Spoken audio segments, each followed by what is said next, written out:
Welcome to Good Questions. Today is Psalm chapter 21, King James Version. The king shall joy in thy strength, O Lord, and in thy salvation. How greatly shall he rejoice. Pause. Who is this king? Is this king the author of the psalm?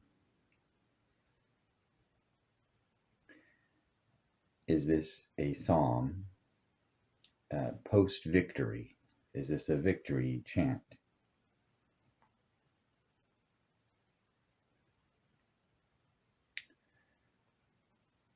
Verse 2. Thou hast given him his heart's desire, and hast not withholden the request of his lips.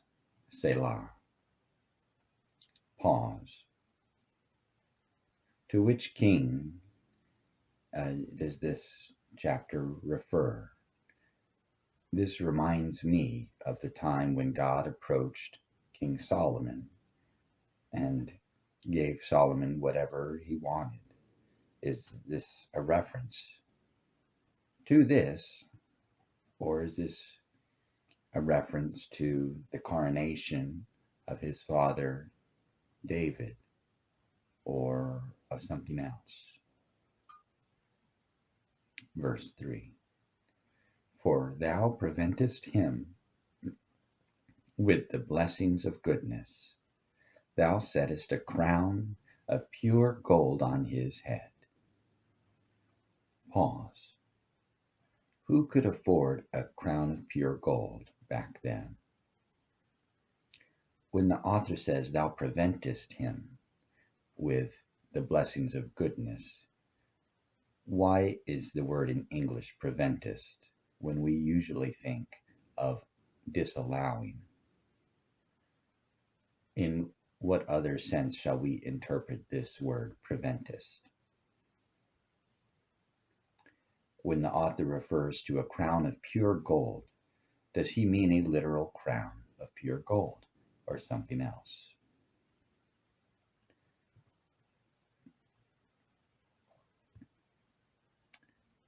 While I'm at it, let me give a shout out to D.S. Playstead and thank him very much for commenting on Psalm chapter 19. Thank you very much. That made my day.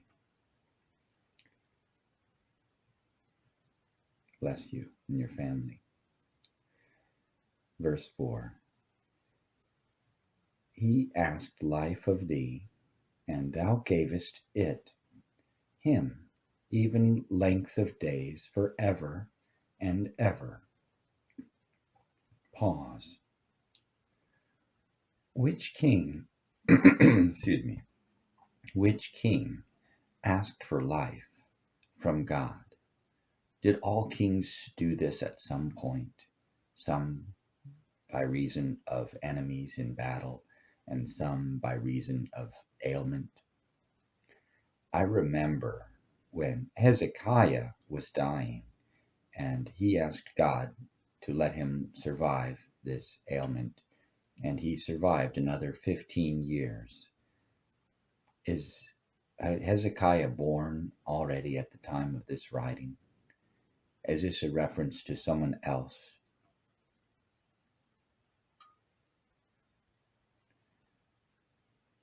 Verse 5. And actually, let's go back to verse 4. When the author says length of days forever and ever, is this a clue that life after death exists?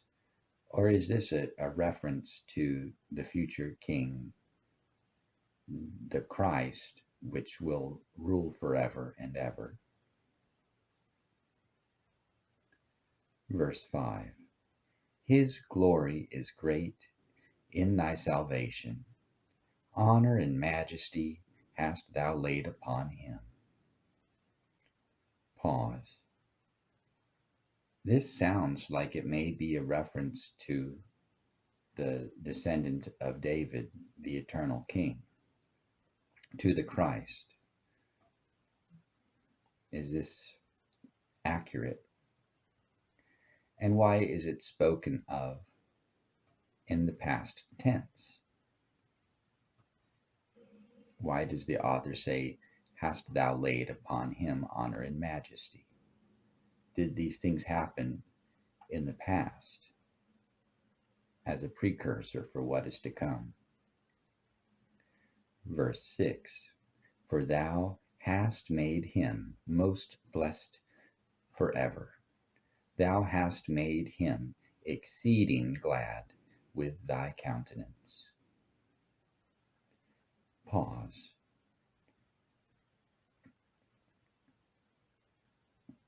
Why is the image of God smiling upon this king used? And how is the smile of God related to the exceeding gladness of this king? What does this exceeding gladness feel like? Is it available to others? Verse 7, "For the king trusteth in the Lord, and through the mercy of the Most High he shall not be moved."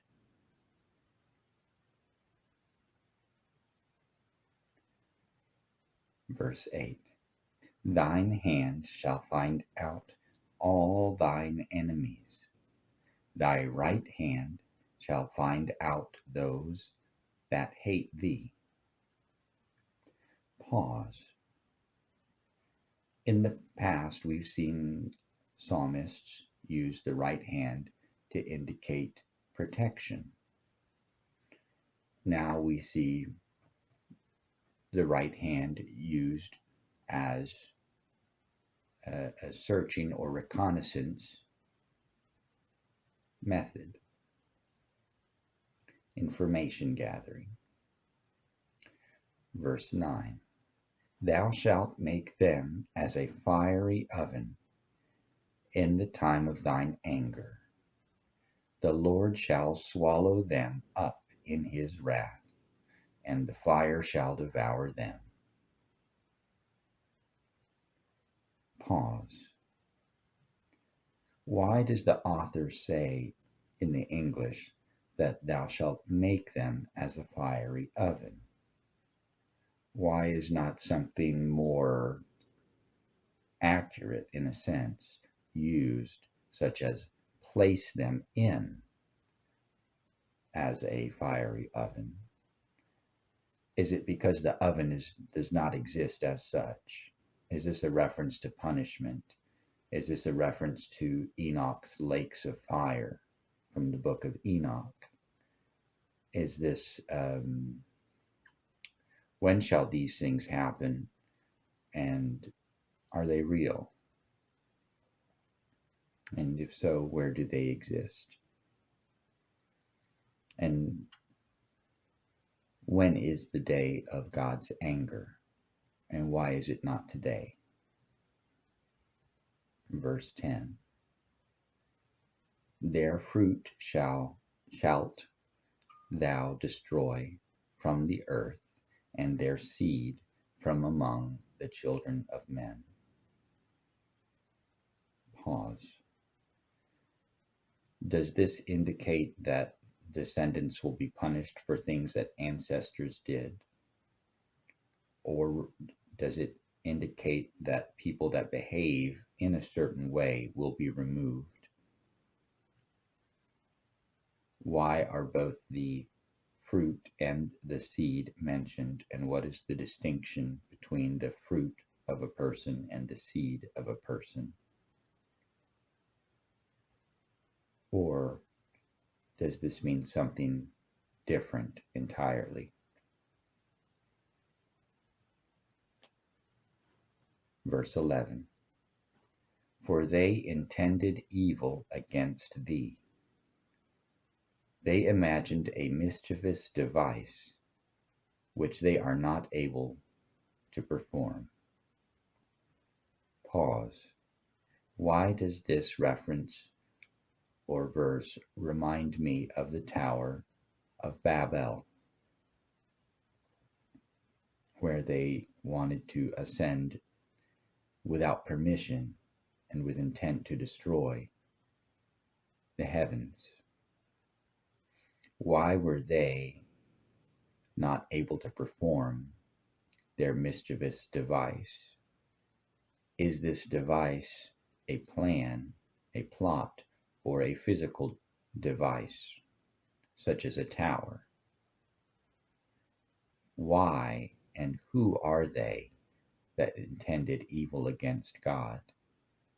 What did God do to deserve that, if anything?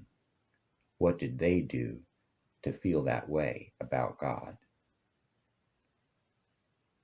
Verse 12, therefore shalt thou make them turn their back when thou shalt make ready thine arrows upon the strings against the face of them. Pause. This is a dense verse.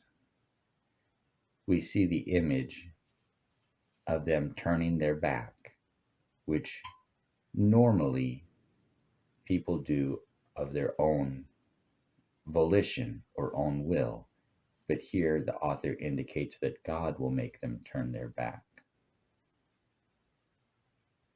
Almost as though to shoot them with arrows.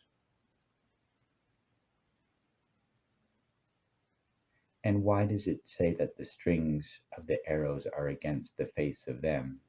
Or is it simply an image? Let me read that again. When thou shalt make ready thine arrows upon the strings, that makes sense, against the face of them.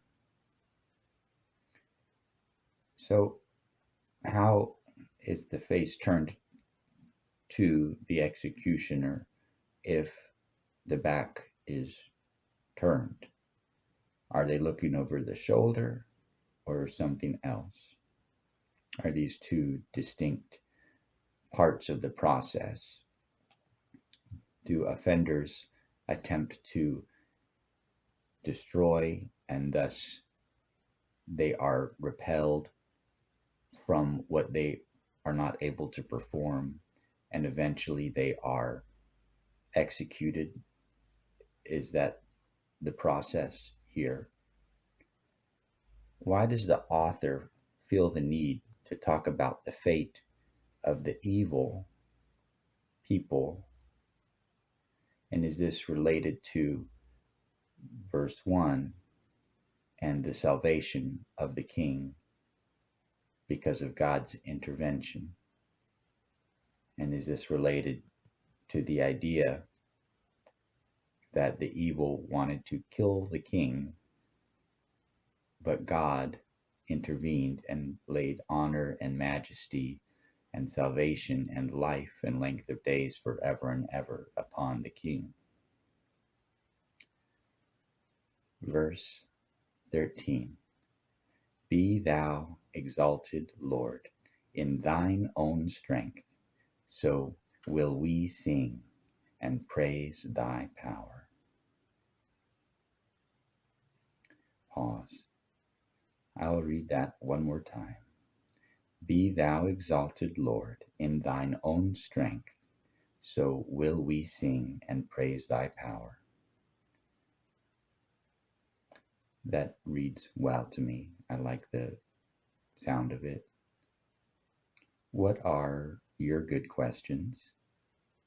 Share your thoughts. Feel free to like and subscribe. Have a great day.